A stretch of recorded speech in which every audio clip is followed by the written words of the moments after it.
Ni saa 5:15 usiku hapa Dar es Salaam, na hawa maaskofu wamefika hapa usiku huu sasa hivi kwa sababu ya taharuki iliyotokea, kwamba tunaona hapo polisi wamekuja kuzunguka kanisa la Ufufuo na Uzima hapo Ubungo, na maaskofu hao wamekuja haraka kukimbia kuja kusikiliza ni nini kinachoendelea.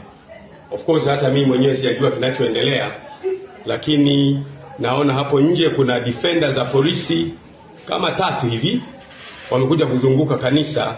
Hatujajua nini kinaendelea. Kwa hiyo tunataka maaskofu wenzetu wote na wachungaji wetu wote na waumini wetu wote mjue kwamba usiku huu saa 5 sasa hivi tarehe ngapi leo?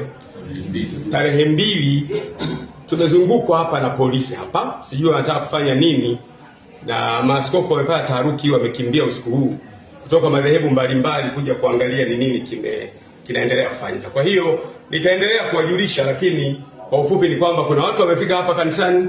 Tunaona defender, hatujajua ndio polisi au ndio watekaji wenyewe. Nafikiri ni polisi, tunaona ni gari za polisi, lakini tuendelee kuwasiliana, tutajulishana cha kufanya. Asanteni sana.